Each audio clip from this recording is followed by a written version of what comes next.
Bloomberg Audio Studios. Podcasts, radio, news. Good morning, I'm Nathan Hager. And I'm Karen Moscow. Here are the stories we're following today. Karen, we begin with the latest on efforts to end the war in Ukraine. European leaders are seizing on President Trump's support for a plan that would involve sending European troops to Ukraine as part of a potential peace deal with Russia. Those security guarantees could take shape as soon as this week. White House Special Envoy Steve Witkoff discussed it on Fox News. The Ukrainians actually can make a peace deal if they want to. Now, we're not suggesting that they have to take it. The president has also said it's going to be for President Zelensky to make that judgment call. And I think that judgment call is all going to be, it's going to begin with security guarantees. Well, that was White House envoy Steve Witkoff speaking on Fox News. We get more from Bloomberg opinion columnist Mark Champion. Trump has said that he will support some kind of security guarantees. The British and French had long been talking about a coalition of the willing.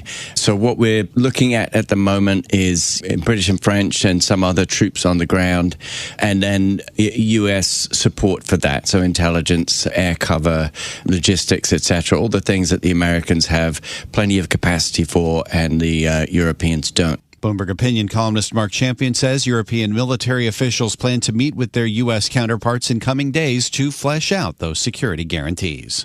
Now, Nathan, the latest on the trade war. Treasury Secretary Scott Bessent says the status quo is working when it comes to the tariff setup with China. He discussed it in an interview with Fox News.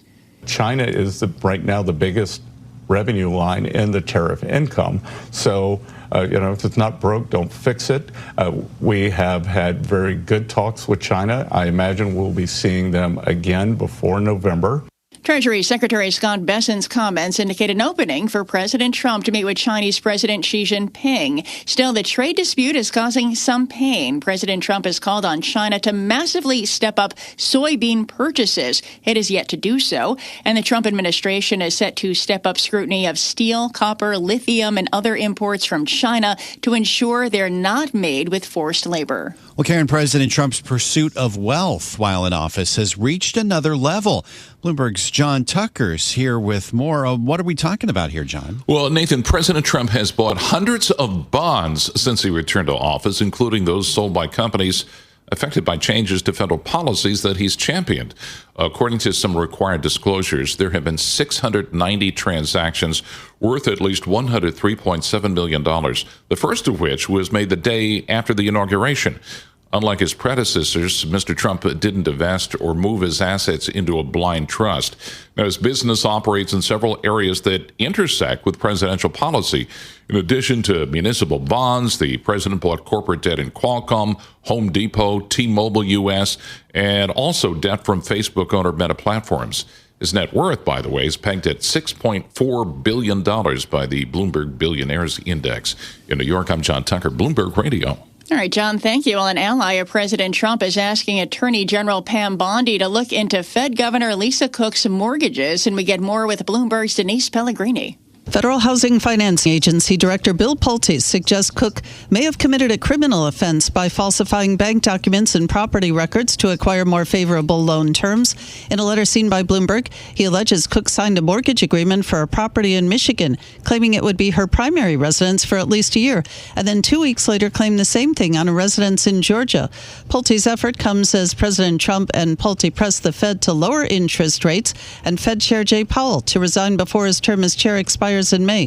Cook was nominated by President Biden. She became the first black woman to serve on the Board of Governors. Her term expires in 2038. Denise Pellegrini, Bloomberg Radio. All right, Denise, thank you. The countdown is underway for this week's big economic event. The Kansas City Fed's annual Economic Policy Symposium kicks off tomorrow in Jackson Hole, Wyoming. Fed Chair Jay Powell speaks on Friday. Tom Keene will be in Jackson Hole covering it all for Bloomberg. I really think Jackson Hole is going to be extraordinary this year. It's going to be one of the 2 or 3 great meetings going back to the crash of 2007, what we saw into 08 and 09. But this year with the twist of the politics of Donald Trump and the whole battle of central bank independence. Michael McKee leading our coverage. He's been there already talking to Michelle Bowman. There'll be some other key conversations. But the immediate idea here is not so much will they cut rates, but why they would cut rates, looking at the inflation dynamic and the jobs dynamic as well. It's going to be an eventful Friday. Indeed, and Tom Keene is going to be a key part of Bloomberg's Jackson Hole coverage. It all finishes up with a special edition of Bloomberg Surveillance on Friday, 9 a.m. Eastern, with Tom, Mike McKee, and Lisa Abramowitz.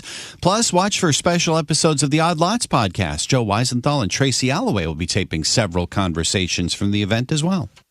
Well, Nathan, Tom mentioned Mike McKee's interview with Michelle Bowman. The Fed vice chair says she's focused on her current role overseeing bank regulation, even as she's reported to be under consideration by President Trump to lead the central bank. Bowman says she's pushing ahead with plans to rewrite capital rules for large banks and crack down on debanking. It's important to understand that the president issued an executive order because it is a problem in the banking system. And one of the first things that I did in assuming this role was to rescind all of our guidance and to change our supervisory materials that referenced reputational risk so that we could ensure that the Federal Reserve is no longer including that in our examinations or in our supervisory activities. And Fed Vice Chair Michelle Bowman was one of 2 Fed members who dissented against the decision to again hold rates steady last month.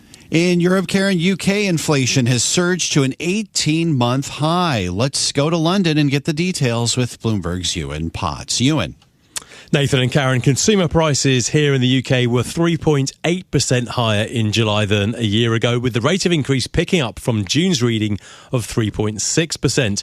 Surging food, fuel and transport prices were to blame, and the Bank of England will also be casting a wary eye over hot services inflation, with that reading coming in at 5% year on year. Policymakers will be hoping the latest price pressures are transitory, but for now, traders are betting the UK central bank is done with rate cuts for 2025. In London, I'm Ewan Potts, Bloomberg Radio. All right, Ewan, thanks. Well, futures are lower once again following yesterday's tech-fueled sell-off on Wall Street. The Nasdaq dropped 1.5%. Bloomberg Markets reporter Valerie Teitel says the declines caught many by surprise. There really was, frankly, no catalyst in the market yesterday, which is leading many to believe that this is just position squaring ahead of a big risk event on Friday with Jerome Powell's Jackson Hole speech. But it was quite a tumultuous session across tech. NVIDIA had its worst session since April, down 3.5%. And take a look at Palantir. It was down almost 10%. So a lot of these recent AI darlings came under a bit of pressure. Bloomberg's Valerie Teitel says stretched valuations are partly to blame for the sell-off. The Nasdaq 100 is trading at 27 times expected profits in the next 12 months. Well, one tech stock that bucked the trend, Karen, was Intel. Those shares surged 7% yesterday. In fact, the struggling chip makers rallied 28% this month, adding about $24 billion to Intel's market value. The gains come on reports the U.S. government's in talks for a potential equity stake, as well as plans for a $2 billion investment from Japan's SoftBank Group. Intel now trades at 53 times profits projected over the next 12 months. That's the highest since the dot-com era more than 2 decades ago. Well, Nathan, retail earnings continue this morning with the latest quarterly numbers from Target, and we get a preview with Bloomberg's Tom Busby. Target stores have seen lower sales for the last few quarters because of weaker discretionary spending, calls for a boycott of the chain for ditching its DEI initiatives, worries about tariff-related price hikes, and after it lost its cheap chic cachet. So investors are eager to hear about the chain's turnaround efforts and getting back to its roots of stylish products at affordable prices. Bloomberg consensus, though, calls for another 3% drop in comp sales, with net revenues of $24.93 billion and adjusted earnings per share of $2.02. Tom Busby, Bloomberg Radio. All right, Tom, thank you. Could be rough along the shore. The beaches in New York City are closed to swimmers today and tomorrow. An expanding Hurricane Erin is poised to bring rough surf and life-threatening currents to a large swath of the East Coast. Let's get the update from Bloomberg meteorologist Craig Allen. From the Maryland Eastern Shore through Delaware, the Jersey Shore, all of Long Island's South Shore, and it goes on up into eastern sections of New England. There are various marine alerts in effect from now till the end of the week. Rip current statements, beach hazard statements are in effect. A high surf advisory is in effect from the Jersey Shore across Long Island. And there is a coastal flood watch in effect. And Bloomberg meteorologist Craig Allen says farther north, the waves are expected to crest up to 13 feet on south-facing beaches in Nantucket and Martha's Vineyard in Massachusetts, with rough surf for Cape Cod as well. Time now for a look at some of the other stories making news in New York and around the world. And for that, we're joined by Bloomberg's Michael Barr. Michael, good morning. Good morning, Karen. Israel's military is set to start the call-up of around 60,000 reserve soldiers for a stepped-up offensive in Gaza against Hamas. Prime Minister Benjamin Netanyahu recently authorized a takeover by ground troops of Gaza City in a bid, he says, to destroy Hamas's remaining strongholds. Hamas has agreed to a new ceasefire plan put forward by Egypt and Qatar, but Israel has yet to respond. Today, the Texas House is set to vote on redistricting maps, ones which had prompted some Democrats to leave the state in an effort to delay the vote. While Democratic representatives have returned, a number of them have been spending the night at the Capitol building. Democratic lawmakers say they were forced to accept police escorts by the Texas Department of Public Safety so they wouldn't leave the state again. Those who refused could not leave the legislative building. State Representative Retta Andrews Bowers says some of her colleagues are staging a sleep-in. We are being subjected to extreme and unnecessary measures. Taxpayer dollars should not be wasted following elected officials around like criminals. Fellow Texas Democrats joined Representative Nicole Collier, who initially refused to agree to the escort and stayed overnight on the House floor. Homeland Security Secretary Kristi Noem said President Trump ordered the entire southern border wall to be painted black. Noem says it's to stop migrants from crossing because it will be too hot to touch. A dangerous heat wave has descended on much of California and the U.S. Southwest, with triple-digit temperatures expected along with a higher risk of wildfires. Dr. Ariel Cohen with the National Weather Service. Temperatures this warm will be capable of creating an environment where extreme heat-related illnesses and even fatalities are a possibility. Dr. Cohen said there could be a significant fire risk in the mountains and foothills north of the greater Los Angeles area. Global news 24 hours a day and whenever you want it with Bloomberg News Now. I'm Michael Barr, and this is Bloomberg. Karen. Michael Barr, thank you. Time now for the Bloomberg Sports Update. Here's John Stashower. John, good morning. Good morning, Karen. Back in late March, second game of the Yankees season, they did something they had never done before. They hit 9 home runs last night at Tampa Bay. They had hit 8 when Jose Caballero, who the Yankees acquired from the Rays, was at the plate. 1-2. High fly ball. Deep left field. Simpson back. Track. Wall. See ya. The 9th home run for the Yankees. They've tied the most that they have ever hit in a game in team history. And the Yankees with lucky 13, they're up 13-3. Yes, Network's second home run for Caballero. Giancarlo Stanton hit 2. So did Cody Bellinger. Throw in Jazz Chisholm, Ben Rice, and the 40th of the season for Aaron Judge. Yanks are the first team in MLB history to have 2 9-home run games in the same season. 13-3 was the final over Tampa Bay, the Yanks' 4th win in a row. Third straight win for the Mets at 3 different stadiums.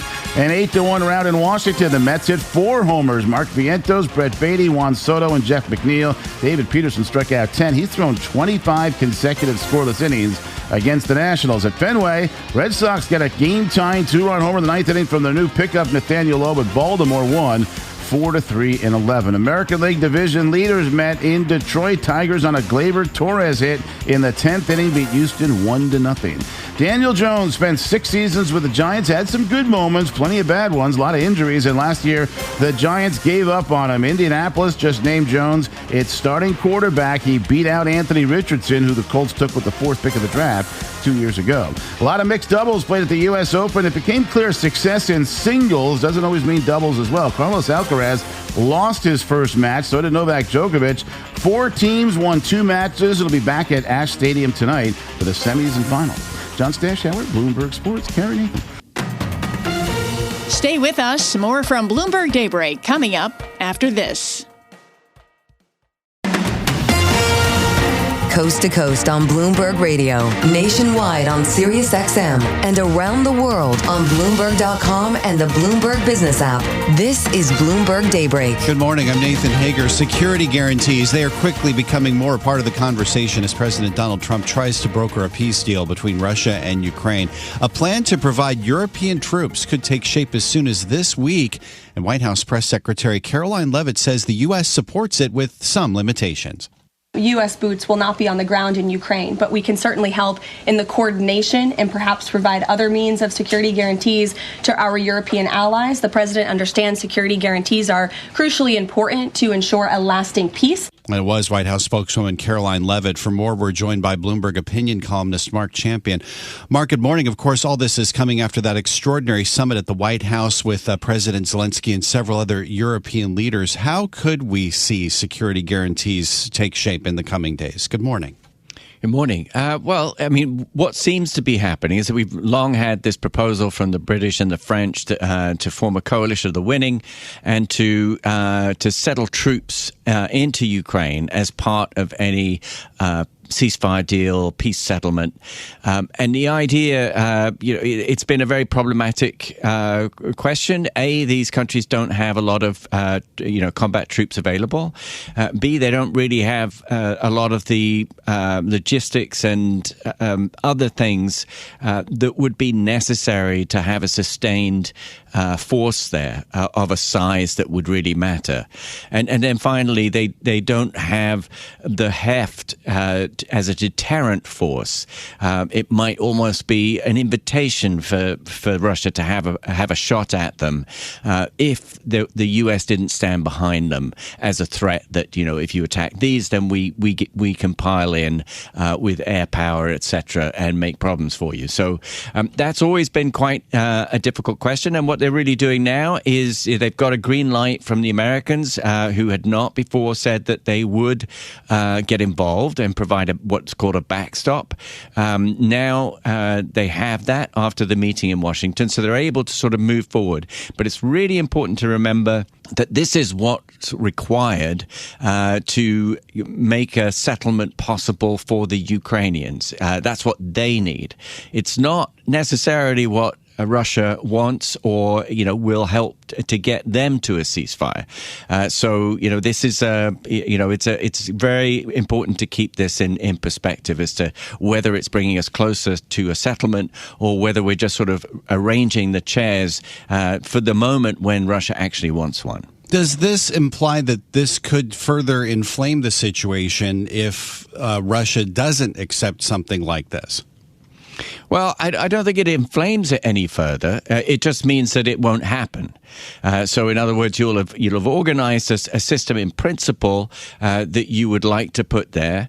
The Russians have already said they don't want any NATO member troops in Ukraine, and that's a non-starter for them. So, if these troops were going to go in, either you need them to change their mind, or they will go in as a hostile force, and they will have to be ready for combat. So, it changes the whole texture of that. The British and French, clearly have said that they intend this not as a hostile force, but as a peacekeeping force.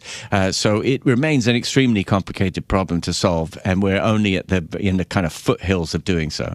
And of course, this is coming after the Europeans got something of support from President Trump for this plan at the White House this week. Is there a sense on the European side that support is firm, that green light is going to stay green?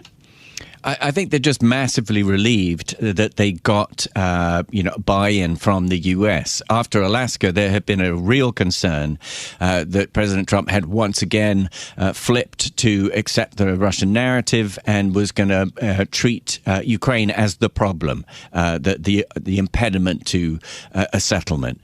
He didn't do that.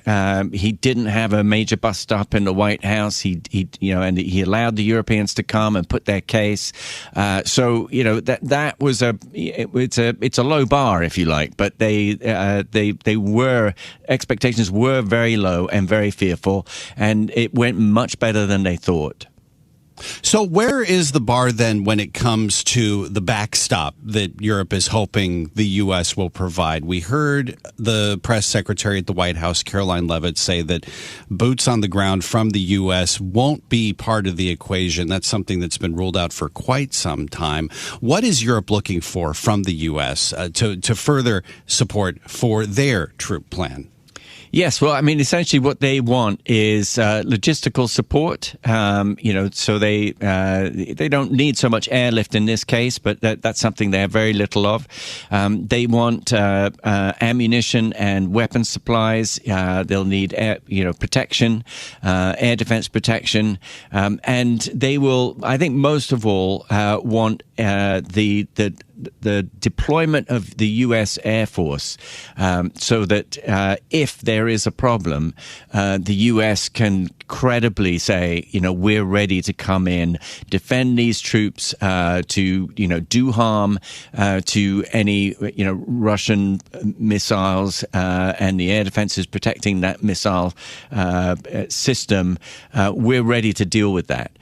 So that's really what they are looking for. They never expected U.S. boots on the ground. That's what this coalition of the willing, that was the premise for creating it, that it was going to have to be a European force. And of course, President Trump is very hopeful that all this is going to lead to bilateral discussions between the Russian President Putin and Ukrainian President Zelensky. Does this get those two sides closer to sitting at a table with each other? Well, I think, again, what it does is to sort of open the question that hadn't really been open before. The Russians are now having to respond to that, to deal with it. It doesn't mean they're going to do it. So, for example, the foreign minister, Sergei Lavrov, he just said, recently, in response to this, he said, well, we're going to have to, we are open to this, but, first it will require a number of meetings by technical groups, then gradually we'll move up and do all the preparation that you'd normally have. It's a way of saying, well, yes, but, whenever we're ready. And that could be, a long time from now. It could be never. And I think what's really important to do is to step back a minute and say, how did all this happen? Well, you had the U.S. threatening sanctions on Russia if it didn't agree to a ceasefire. You had the president's envoy, Steve Witkoff, going to Moscow, days before the deadline when these sanctions were going to be imposed. And instead of that happening, you got the Alaska summit. Which the result now is this is Bloomberg Daybreak, your morning podcast on the stories making news from Wall Street to Washington and beyond. Look for us on your podcast feed by 6 a.m. Eastern each morning on Apple, Spotify, or anywhere else you listen. You can also listen live each morning starting at 5 a.m. Wall Street time on Bloomberg 1130 in New York, Bloomberg 99.1 in Washington, Bloomberg 92.9 in Boston, and nationwide on Sirius XM Channel 121. Plus, listen coast to coast on the Bloomberg Business app, now with Apple CarPlay and Android Auto interfaces. And don't forget to subscribe to Bloomberg News Now. It's the latest news whenever you want it, in 5 minutes or less. Search Bloomberg News Now on your favorite podcast platform to stay informed all day long. I'm Karen Moscow. And I'm Nathan Hager. Join us again tomorrow morning for all the news you need to start your day right here on Bloomberg Daybreak.